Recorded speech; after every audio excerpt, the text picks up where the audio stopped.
Hello, I'm Extens and I wish you all welcome to my second tutorial video for World of Warplanes. Episode 2 will be about your first login. So first off we're gonna fire up the game.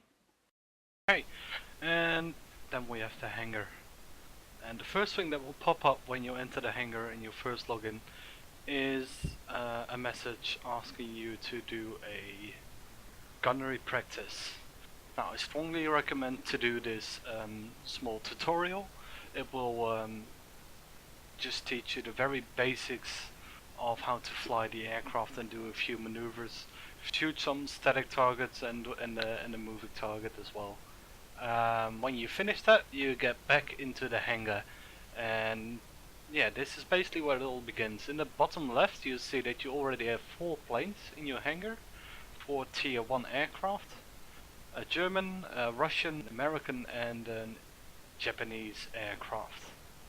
For the moment we will not go into this one. In this episode we'll be featuring how to, what the hangar has to offer. So we're going to start off with the context. You probably want to fly with friends, in real life, or friends you encounter during the game or on the forums. So you can open the context tab, it's in the bottom left, here. And there's a search player function in the top corner, and then you just type the name of the person you want to add and you click on add, and that's it. And you can do that over and over again for everyone you encounter. You can also do go to channels, and you have system channels, and well, I'm Dutch, but there is no Dutch channel, so I will be joining the general chat for English. And you see the last about 10 messages that has been put in there, and you can just click a name, right click on it, and you can select to open up a private chat or disable voice messages. This way you will not hear this player if he uses the in-game voice over IP servers. You can add a player to your ignore list, so you won't see any messages from him anymore, or you can add to friends, which does the same, then it will show up in your contacts list. Now, when you have a few players in your contact list, you might want to organize it. That's perfectly well possible. You just click on the bottom right on the folder with a plus icon, add a new group. I'll call this one test. And then you drag players into that new group you made. Just drag and drop everyone you want to have in your group. Apart from that, you also can make a group channel. So you've already seen there are a few general channels for the officially supported languages. You can also make your own group channel, for example new pilots, and anyone that's in your contact list you can add to that group channel. They will be automatically added to that group channel, and the messages that have been shown whilst they were offline will automatically be updated when they log in again. So that's a very nice feature as well. Now I think this covers as much as possible about the context. Oh, yeah, and you can obviously also remove people from your contact list. Just right click and remove from contacts, and that's it. And then you also have the context options. You can show players that are online only, show players on your ignore list if you have any, allow messages from players in context only, so this will block out any personal message you may receive from anyone who's not in your contacts, or check to censor messages.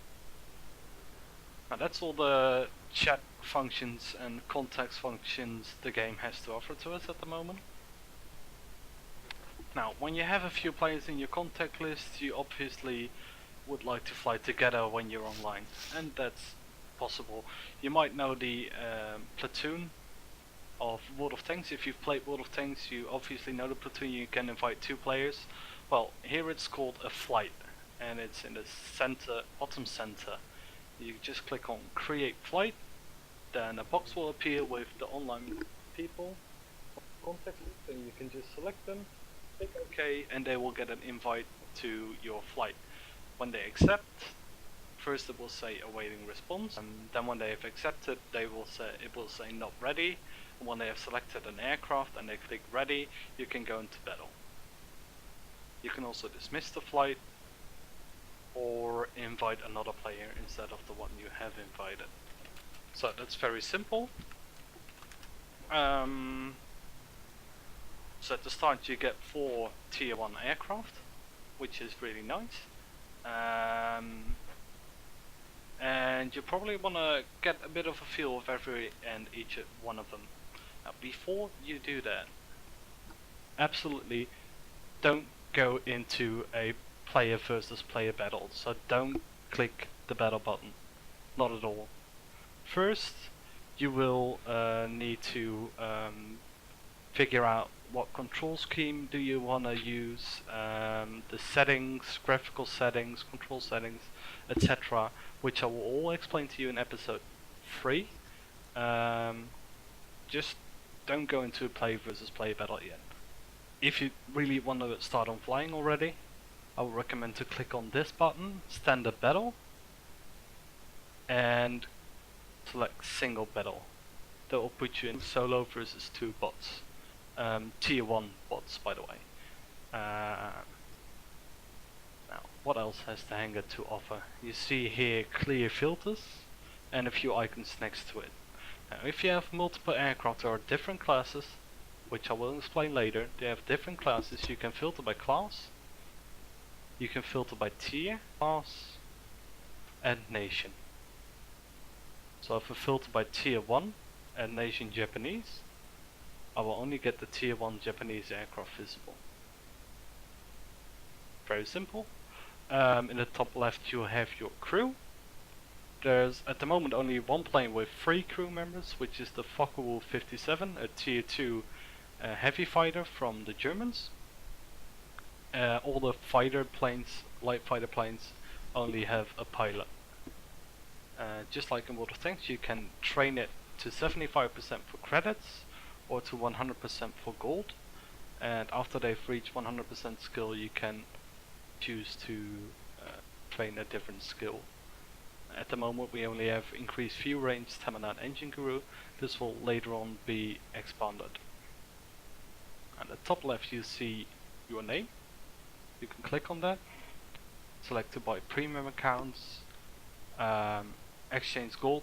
I suppose there will be exchange tokens, because when open beta is here you only have tokens, and you can convert experience. So what you can do is you can get tokens by playing battles, and those tokens you can convert into experience, free experience, or into credits. You won't be able to get gold. Gold will be unavailable in the open beta test. Instead, everyone will get a premium account for the duration of this first stage of the open beta. Next to that, you see the amount of players that are online and the amount of players that are in queue. Top center, you have a few other buttons. Servers, modules and exterior, I will explain in tutorial 2. I'll just keep it to the basics of the hangar for now. So let's go to the tech tree for a moment. Tech tree, just like in World of Tanks, you have 4 nations for the moment. When you click on it you see all the aircraft available for that nation. The only difference is here it's vertical, and World of Tanks it's horizontal. It will show the premium aircraft for each nation on the left side, to the center left, and the heavy fighters to the center right for Germany. USSR, the Russian, premium aircraft on the left, light fighters on the center left, ground attack aircraft on the center right. America, same story. Premium aircraft on the left, light fighters on the center left, carrier-based fighters on the center right, and Japanese only don't have premium planes yet, and is only a tech tree of carrier-based fighters. Again, the rules I will explain later. Then you have the store tab. Here you can filter by tier, nation, plane model, from A to Z, amount of hit points, airspeed, maneuverability, damage, firepower, and price. You can also select other filters, all nations or just from one nation, all types or just light fighters or just heavy fighters, and if it would only display the unresearched aircraft or only display the aircraft you have in your hangar or only display your premium aircraft. Here you can also buy modules, ammunition belts, bombs and rockets, other equipment and consumables in the future.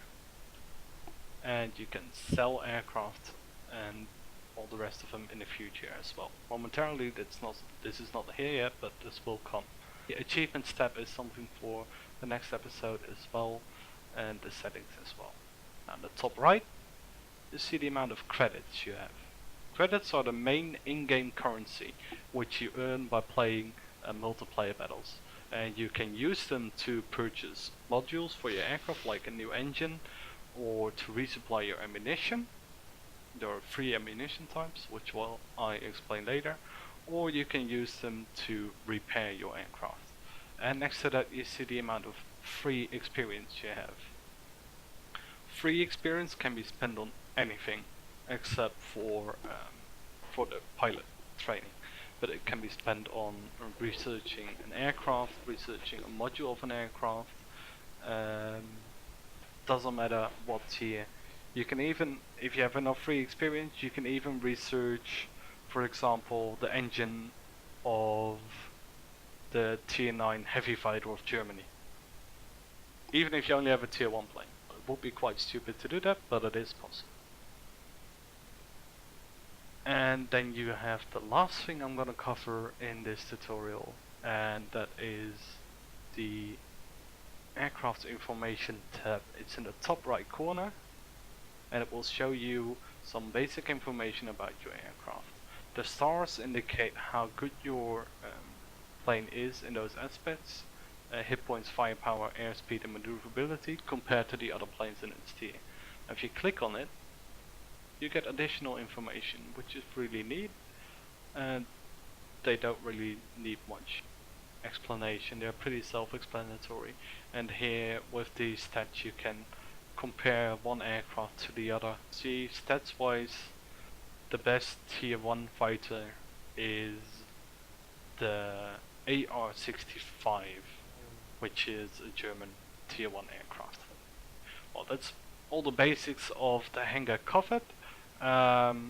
Stay tuned, because in the next episode I will talk to you about the graphical settings, control settings, in-game settings and stuff like that, which is really important to check out before you fly your first battle.